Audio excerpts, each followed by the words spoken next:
Titans, the guardians of metal entertainment. I'm here with Ruben from Upon a Burning Body.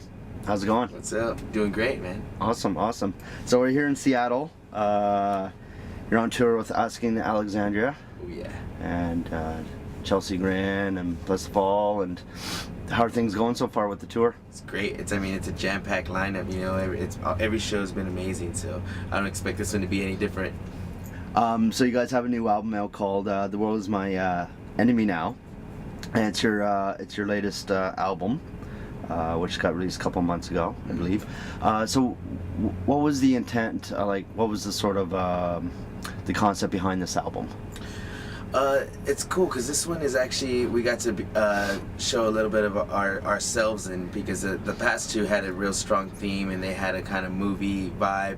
You know, both of them. First one being Al Pacino movies, second one being Robert Rodriguez That's films. right. Yeah. Yeah, and so the third one, the label wasn't too critical, and they were just like, you know, you guys do what you want, and it was cool. We got to say a lot of stuff that we've been wanting to say, and to me, I feel these songs are a little bit more real, and like, you know, they're more connected to us, you know. So it was our chance to let it all out, and you know.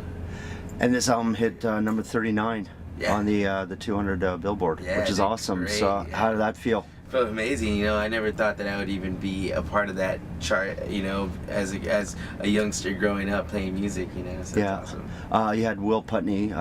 He kind of produced and mastered it. He did a lot of work on it, and he worked on the previous albums. Oh yeah.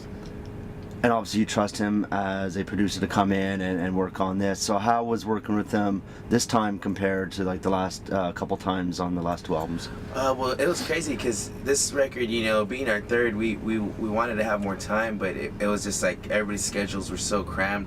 We really only had about like 2.5 weeks there, so it was super quick, and it was just like boom, boom, boom. You know what I mean? We really had to focus, and like, you know, we went in there very, very knowing what we were gonna track and what we were gonna record, and kind of just nailed it and try to have more time for vocals and working on that aspect, you know. Were you guys thinking about like self-producing it yourself, or? No, we write at home and stuff, but we always have a producer. None of us are that good at recording, you know. We had to have somebody to help us record and do that stuff. Right. I want to ask you about the concept of the front album. You know, it's a guy with his fist clutched, sort of like very, very tense cover. So what was the meaning behind that?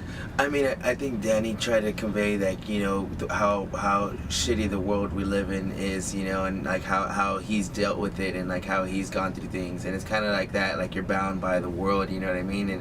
And it's a cycle that people get in, you know, where you become almost like you're trying to catch up. You're trying to catch up all the time, and you never really get to see and live your life and kind of do that stuff. So he just has a lot of like really deep lyrics that are all about like that stuff, and about how he sees life, and how he sees, like, you know, the world is kind of like a darker place. You know, sometimes, you know, we travel a lot and we see the good side and we see the dark side, you know what I mean? And for this record, he wanted to keep it real dark and just have it kind of more like powerful, and you know what I mean, that kind of vibe. Nice. So obviously you guys are coming off sort of the Mayhem tour this summer, and you worked with actually you're on, you know, Ice-T was on tour with you guys, and then you guys ended up working with Ice-T on the Punkos Pop Volume 6. Oh, yeah. So how did that sort of collaboration happen? It was crazy. I mean, we started playing Mayhem, and it just so turns out that he saw us, and he fell in love with the band, and it was really cool, you know.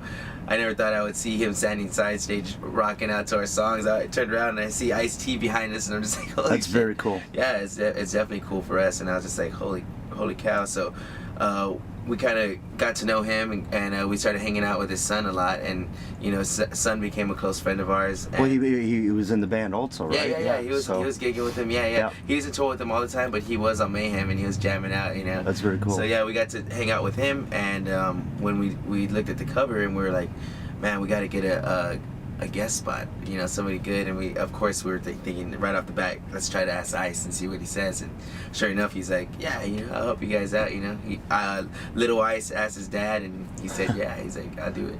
That's very, very cool. So as a guitarist, like, how did you get into music? And so let's start at, what age and what were your influences, I guess. Well, me, I actually started off as a bass player. Oh, you did? Yeah. My dad was a bass player. He played at Tejano music. Okay. So I grew up with that kind of Spanish influence, a lot of Tejano music, and growing up in that kind of genre.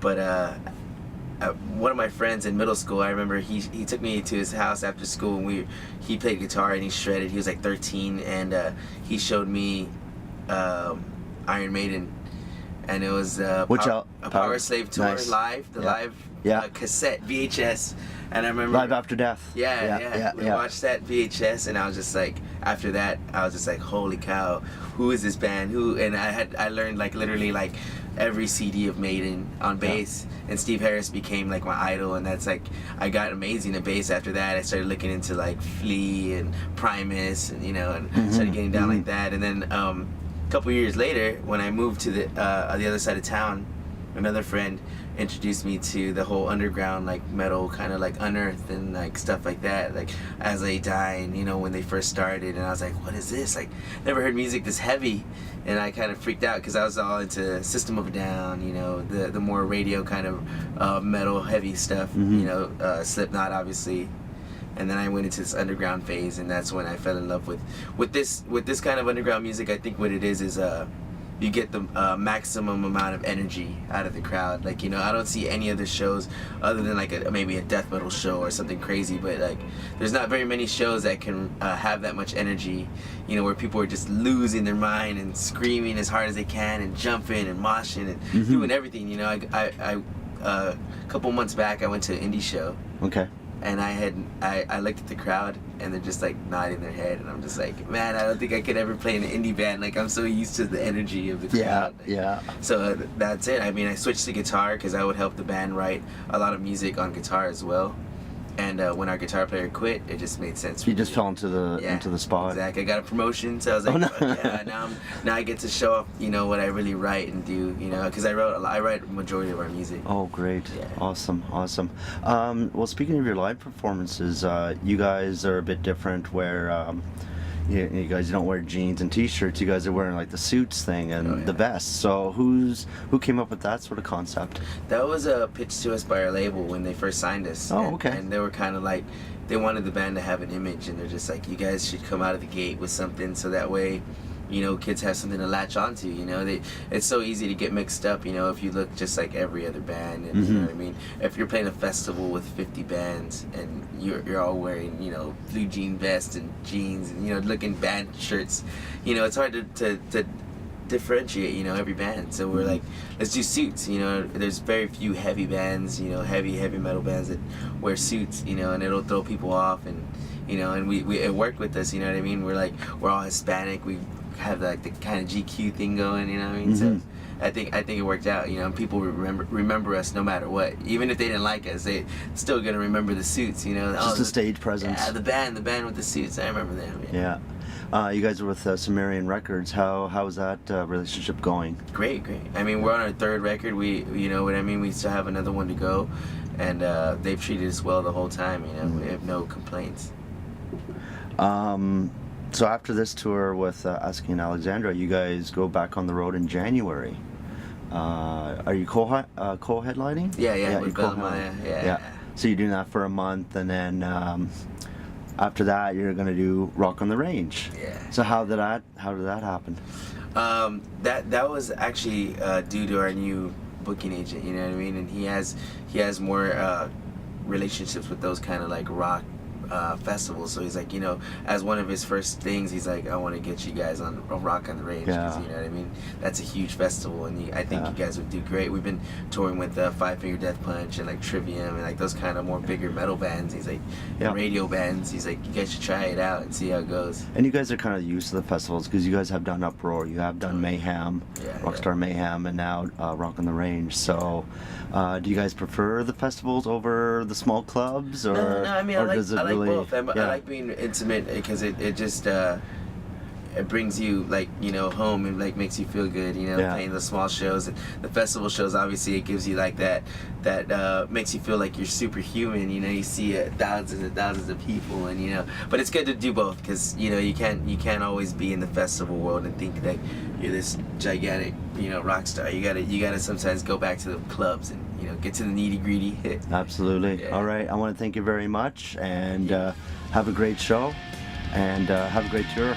Thank you. All right. Cheers.